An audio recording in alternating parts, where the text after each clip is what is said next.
ನಮ್ಮ ತಾಯಿ, ನಮ್ಮ ದೇಶ, ನಮ್ಮ ಹೆಮ್ಮೆ. ಸಾವಿರಾರು ವರ್ಷಗಳ ಗುಣಮಗರಿಯ ಅತಂತ್ರದಲ್ಲಿ ಸ್ವಾತಂತ್ರ್ಯ ಪಡೆದು ಗಣತಂತ್ರಕ್ಕೆ ಕಾಲಿಟ್ಟ ಸುಧನೆ ಎಂದು ಹೇಳುತ್ತೇವೆ.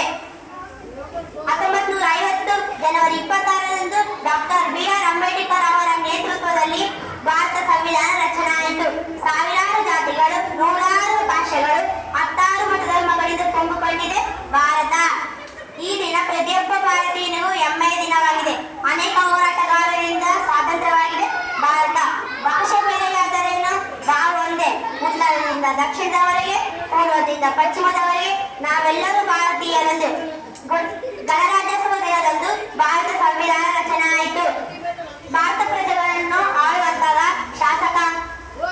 ಶಾಸಕಾಂಗ, ನ್ಯಾಯ ಒದಗಿಸುವಂತಹ ನ್ಯಾಯಾಂಗ, ಜನರಿಗಾಗಿ ಕೆಲಸ ಕಾರ್ಯಗಳನ್ನು ಮಾಡುವಂತಹ ಕಾರ್ಯಾಂಗಗಳು ಹೇಗಿರಬೇಕು, ಇದನ್ನೆಲ್ಲ ಹೇಗೆ ಪಾಲಿಸಬೇಕು ಎಂಬುದೇ ಸಂವಿಧಾನ.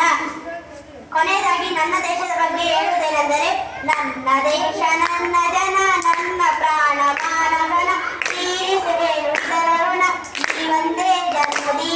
ನಾವು ಮುಂದೆ ಉತ್ತಮ ಪ್ರಜೆಗಳಾಗಿ ದೇಶದ ಕೀರ್ತಿಯನ್ನು ಹೆಚ್ಚಿಸೋಣ ಎಂದು ಹೇಳುತ್ತಾ ನನ್ನ ಭಾಷಣವನ್ನು ಮುಗಿಸುತ್ತೇನೆ.